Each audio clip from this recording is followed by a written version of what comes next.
नवीन cartoon कहानियाँ देखने के लिए हमारे कृष्णा मंगर के एम चैनल को सब्सक्राइब करें।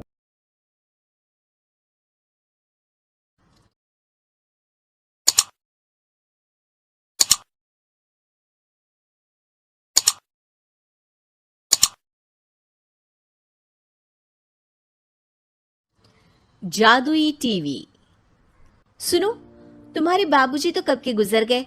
अब उनका जो सामान है वो पड़े पड़े कबाड़ा हो रहा है। बेच ही दो, कुछ पैसे आ जाएंगी। बात तो सही है। अगले संडे फुर्सत में यही करेंगे। अगले संडे रोहित सारा सामान कबाड़ी को घर बुला के दे देता है। तभी उसकी नजर बाबूजी की पुरानी टीवी पर जाती है, जो इतने सालों तक कूड़े में पड़ी थी, फिर भी चमचमा रही थी। टीवी तो देखो, जैसे एकदम नई हो। हाँ, बाबूजी को टीवी देखना बहुत पसंद था। उनका सपना था कि वो टीवी पे आए। एक बार मौका भी था जब वो अपने गांव के गाने सुनाने किसी चैनल पर जाने वाले थे, पर मैं और मेरा भाई लड़ पड़े और बाबूजी को घर पर ही रुकना पड़ा। चला के देखें क्या? हाँ हाँ, क्यों नहीं, देख लेते हैं। शायद ही चले।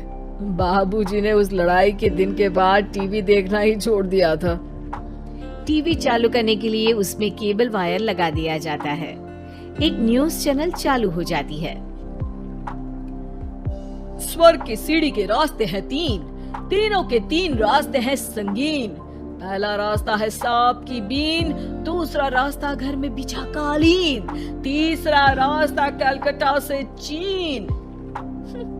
ये क्या बकवास खबर है, कुछ अच्छा लगा दो। अरे आप बोलो तो सही, कोई अच्छी खबर सुना देता हूँ। मेरा तो काम ही खबर देना है। अरे बाप रे, टीवी बात कर रही है।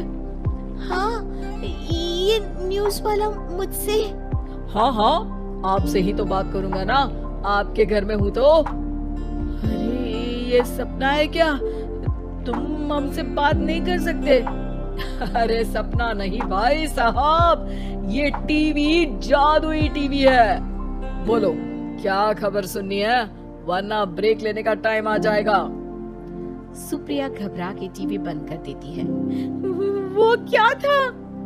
अरे एक बार और चालू करके देखे, फिर से बात करेगा तो चैनल बदल देंगे। सुप्रिया फिर टीवी चालू कर देती है। अरे ऐसा कोई मुंह पे टीवी बंद करके जाता है क्या? मुझे बुरा लगा आपका नेचर। चाय पानी तो पूछो। सुप्रिया टीवी के बटन से चैनल बदल देती है। अब टीवी पर एक फिल्म चल रही है। अरे ये तो सूर्यवंशम है ना? हाँ, और ये ठाकुर को जहर की खीर दे दी और उसको पता भी नहीं है। ए भाई, खीर मत पीना, उसमें जहर है, मत पीना। ठीक है महाशय, जैसा आप कहें। हाँ। अरे आपकी बात मान ली, पूरी पिक्चर ही अब तो बदल जाएगी। मतलब ये सच में जादुई टीवी है? तभी वहाँ कबाड़ी आ जाता है। भैया, टीवी के 150 रुपए दूंगा, चलेगा? अरे 1.5 करोड़ में भी ना दे तुमको ये टीवी हम। अरे 1.5 करोड़ खरीदने को होते तो तुम्हारे घर में ये पानी चाय नहीं पीता, अंबानी या टाटा के घर बैठा कोल्ड कॉफी पीता। रोहित कबाड़ी का हिसाब करके उसे वहाँ से चलता करता है और अपने भाई शशिकांत को फोन लगा के बुलाता है। शशि थोड़ी ही देर में वहाँ पहुँच जाता है।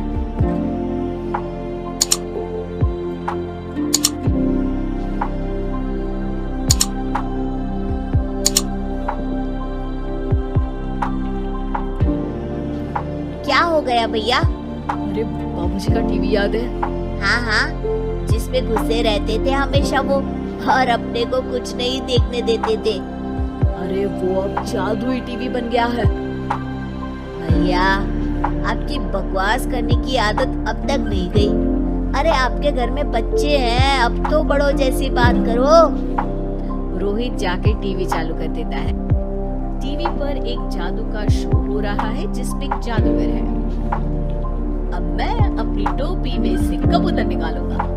श्रिंग ब्रिंग शरिंग बम फपा फुफी फुफा पाउ। टीवी से कबूतर निकलता है और शशिकांत के सर पर आकर बैठ जाता है। भैया, ये क्या हो रहा है? भैया इसे उड़ाओ। ए कबूतर, जा जा कबूतर, चल निकल। अब मैं टोपी में से सांप सुनते ही शशिकांत कांप जाता है और भाग के टीवी बंद कर देता है। भैया सॉरी भैया, मैं समझ गया ये सच में जादुई टीवी है, पर एक बार और ट्राई करते हैं। पर भाभी कोई दूसरा चैनल लगावा जिसमें डर ना लगे। सुप्रिया टीवी चला देती है और न्यूज लगा देती है। अरे कितने दिनों बाद मुझे याद आया, बताइए क्या खबर सुनाओ। और ये नया आदमी कौन है?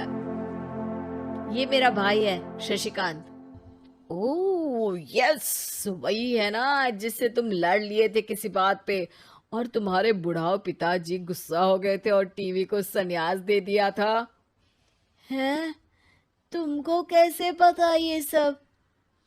इस टीवी में रहने वाले आदमी से लेकर कबूतर तक को तुम्हारे बाबूजी और तुम्हारी बातें पता है, इसलिए तो ये जादुई टीवी है।